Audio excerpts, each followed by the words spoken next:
थोपने वाले हैं जिसका नाम हाल ही में हर जगह गूंज रहा है। मेरा मतलब है चैट जीपीटी।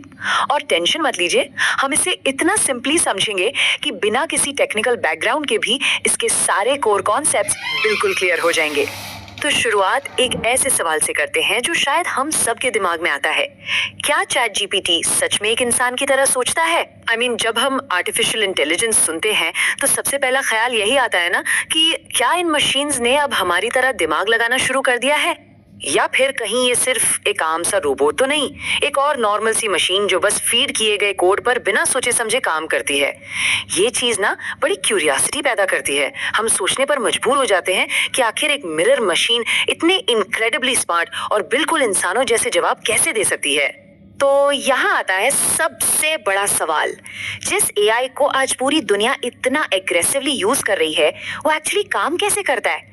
स्टूडेंट से लेकर बड़े बड़े कॉर्पोरेट प्रोफेशनल्स तक हर कोई आज इस पर डिपेंड कर रहा है। आखिर इस ग्लोबली अडॉप्टेड टूल के पीछे की मैकेनिक्स क्या है? पर्दे के पीछे ऐसा क्या चल रहा है जो इसे इतना पावरफुल बनाता है? इस एक्सप्लेनर का एक क्लियर प्रॉमिस है। हम चैट जीपीटी को इतने सिंपल तरीके से समझेंगे कि लिटरली कोई भी इसे आसानी से समझ सके। सारे कॉम्प्लेक्स और टेक्निकल जार्गन को थोड़ी देर के लिए साइड में रख देते हैं। बस एक क्लियर 30 सेकंड का कंसेप्चुअल ब्रेकडाउन जो इस टेक्नोलॉजी को पूरी तरह ट्रांसपेरेंट कर देगा। जरा इमेजिन कीजिए, आपका एक ऐसा स्मार्ट दोस्त है जिसने पूरा का पूरा इंटरनेट छान मारा है, सारी किताबें पढ़ ली हैं और मिलियंस ऑफ आर्टिकल्स उसको लिटरली मुंह जुबानी याद है। ये स्मार्ट फ्रेंड वाली एनालॉजी इस कॉम्प्लेक्स टेक्नोलॉजी को विजुअलाइज करने का सबसे बेस्ट तरीका है। एक ऐसा सिस्टम जिसके पास ऑलमोस्ट इनफिनिट इंफॉर्मेशन का डायरेक्ट एक्सेस है। अब इस दोस्त के नॉलेज बेस को थोड़ा डिटेल में देखते हैं। ये कोई मामूली मेमोरी नहीं है। इसने सच में इंटरनेट के सारे डेटा को एब्जॉर्ब किया है। लगभग 300 बिलियन वर्ड्स यानी लाखों गीगाबाइट्स का डेटा प्रोसेस किया है। इसने हजारों लाखों बुक्स डिटेल में स्टडी की हैं और मिलियंस ऑफ आर्टिकल्स कंज्यूम किए हैं। देखा जाए तो ये दुनिया भर की इंफॉर्मेशन का एक जीता जागता रिपोजिटरी बन चुका है। तो नॉलेज बेस तो इतना बड़ा हो गया, लेकिन इसके साथ इंटरेक्शन का प्रोसेस कैसा है? एक्चुअली ये प्रोसेस बहुत ही फास्ट और सिंपल है। बस इसे कोई भी सवाल पूछिए, चाहे वो कितना भी अजीब या कॉम्प्लेक्स क्यों ना हो, और प्रैक्टिकली सेकंड्स के अंदर एक वेल थॉट आउट आंसर आपके सामने होता है। ये रैपिड साइकिल दिखाता है कि सिस्टम कितनी तेजी से हमारी क्वेरी को प्रोसेस करता है। चलिए अब देखते हैं कि ये पूरा सिस्टम इन 4 की टर्म्स के अराउंड कैसे बिल्ड होता है। एआई, चैट जीपीटी, प्रॉम्प्ट और आंसर। ये चारों आपस में डीपली कनेक्टेड हैं। एक आर्टिफिशियल इंटेलिजेंस है जिसका नाम चैट जीपीटी है।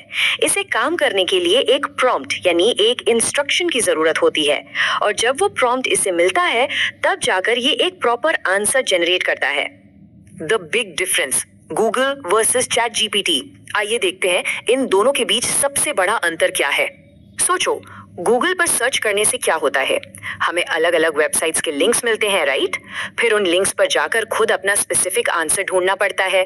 पर चैट जीपीटी सिर्फ लिंक्स फेच करके नहीं देता, वो डायरेक्टली एक कस्टम रिटन आंसर लिखता है। एक लंबी सी वेबसाइट्स की लिस्ट देखना और एक रेडीमेड डायरेक्ट रिस्पॉन्स मिलना, ये डिफरेंस अपने आप में एक बहुत बड़ा गेम चेंजर है। तो इस टूल की एक क्लियर डेफिनेशन अगर देखी जाए तो वो ये है, चैट जीपीटी एक एआई चैटबॉट है जो ह्यूमन लैंग्वेज को समझता है और उस डीप अंडरस्टैंडिंग के बेसिस पर अपने रिस्पॉन्सेज जनरेट करता है। ये सिर्फ ब्लाइंडली डेटा उठाकर कॉपी पेस्ट नहीं करता, ये भाषा को प्रोसेस करता है, कॉन्टेक्स्ट को समझता है और बिल्कुल ऑर्गेनिकली एक नया टेक्स्ट फॉर्म करता है। अब इस पूरे इकोसिस्टम में एक कीवर्ड सबसे ज्यादा जरूरी है और वो है प्रॉम्प्ट। प्रॉम्प्ट का बेसिक मतलब है वो स्पेसिफिक सवाल या इंस्ट्रक्शन जो हम एआई को देते हैं उसके रिस्पॉन्स को सही डायरेक्शन में गाइड करने के लिए।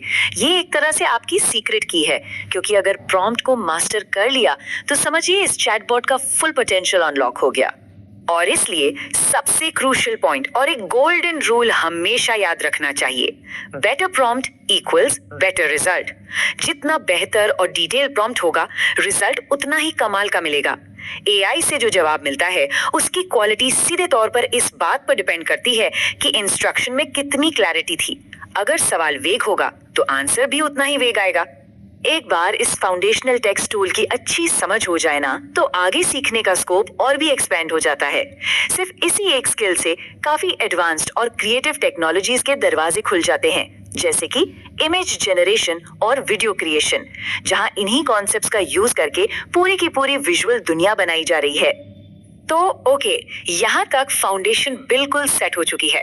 इस टूल के बेसिक्स और उसकी मैकेनिक्स पूरी तरह क्लियर है, लेकिन अभी भी एक ऐसी सीक्रेट लेयर बाकी है जिसे अनकवर करना है।